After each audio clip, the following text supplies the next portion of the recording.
तुम दोषी हो।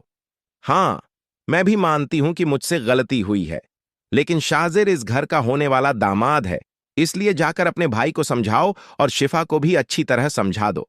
अगर उसे इसी तरह के तमाशे और हरकतें करनी हैं, तो फिर अपने भाई के घर जाकर करे। तुम्हारा वही दोस्त हमारी जिंदगी बर्बाद करने पर तुला हुआ है। शाजिर की तरफ से ऐसा कुछ भी नहीं था, लेकिन उसकी बातों से साफ जाहिर हो रहा था कि शिफा घर पर होगी। मगर उस वक्त शिफा अपने भाई के साथ अस्पताल चेकअप के लिए गई हुई थी। शाजिर ने नरमीन से कहा कि अगर शिफा ने उसे मुझसे बात करते हुए सुन लिया तो वह बहुत नाराज होगी। इसी बीच नरमीन को शिफा की हालत के बारे में खबर मिलती है। उसे बताया जाता है कि शिफा की तबीयत अचानक बहुत ज्यादा बिगड़ गई है और उसे अस्पताल ले जाया गया है। नरमीन तुरंत अपनी अम्मी से भी अस्पताल आने के लिए कहती है। फंक्शन से लौटने के बाद जैसे ही शिफा अपनी ससुराल पहुंचती है, उसकी सास उसे खूब खरी खोटी सुनाती है। वह सवाल करती है कि आखिर शिफा शाजिर के साथ इस तरह का व्यवहार क्यों कर रही है, जबकि वह इसी घर का होने वाला दामाद है।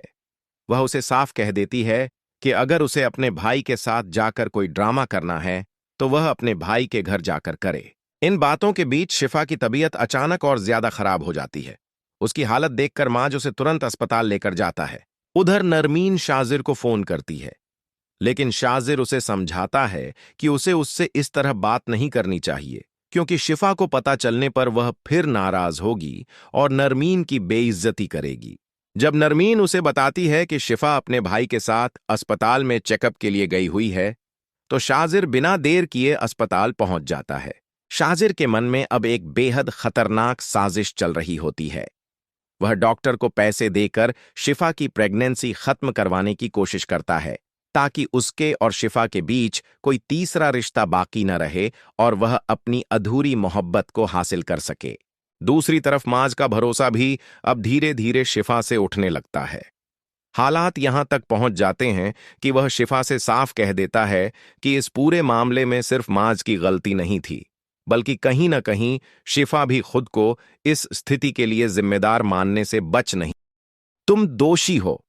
हाँ, मैं भी मानती हूं कि मुझसे गलती हुई है, लेकिन शाजिर इस घर का होने वाला दामाद है, इसलिए जाकर अपने भाई को समझाओ और शिफा को भी अच्छी तरह समझा दो। अगर उसे इसी तरह के तमाशे और हरकतें करनी हैं, तो फिर अपने भाई के घर जाकर करे। तुम्हारा वही दोस्त हमारी जिंदगी बर्बाद करने पर तुला हुआ है। शाजिर की तरफ से ऐसा कुछ भी नहीं था, लेकिन उसकी बातों से साफ जाहिर हो रहा था कि शिफा घर पर होगी। मगर उस वक्त शिफा अपने भाई के साथ अस्पताल चेकअप के लिए गई हुई थी। शाजिर ने नरमीन से कहा कि अगर शिफा ने उसे मुझसे बात करते हुए सुन लिया तो वह बहुत नाराज होगी।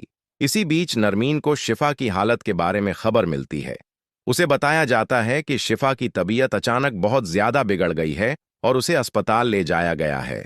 नरमीन तुरंत अपनी अम्मी से भी अस्पताल आने के लिए कहती है। फंक्शन से लौटने के बाद जैसे ही शिफा अपनी ससुराल पहुंचती है, उसकी सास उसे खूब खरी खोटी सुनाती है। वह सवाल करती है कि आखिर शिफा शाजिर के साथ इस तरह का व्यवहार क्यों कर रही है, जबकि वह इसी घर का होने वाला दामाद है। वह उसे साफ कह देती है कि अगर उसे अपने भाई के साथ जाकर कोई ड्रामा करना है, तो वह अपने भाई के घर जाकर करे। इन बातों के बीच शिफा की तबीयत अचानक और ज्यादा खराब हो जाती है। उसकी हालत देखकर माज उसे तुरंत अस्पताल लेकर जाता है। उधर नरमीन शाजिर को फोन करती है, लेकिन शाजिर उसे समझाता है कि उसे उससे इस तरह बात नहीं करनी चाहिए, क्योंकि शिफा को पता चलने पर वह फिर नाराज होगी और नरमीन की बेइज्जती करेगी। जब नरमीन उसे बताती है कि शिफा अपने भाई के साथ अस्पताल में चेकअप के लिए गई हुई है, तो शाजिर बिना देर किए अस्पताल पहुंच जाता है। शाजिर के मन में अब एक बेहद खतरनाक साजिश चल रही होती है।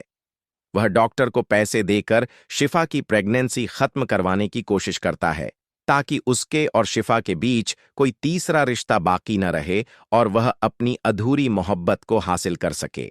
दूसरी तरफ माज का भरोसा भी अब धीरे धीरे शिफा से उठने लगता है। हालात यहां तक पहुंच जाते हैं कि वह शिफा से साफ कह देता है कि इस पूरे मामले में सिर्फ माज की गलती नहीं थी, बल्कि कहीं न कहीं शिफा भी खुद को इस स्थिति के लिए जिम्मेदार मानने से बच नहीं।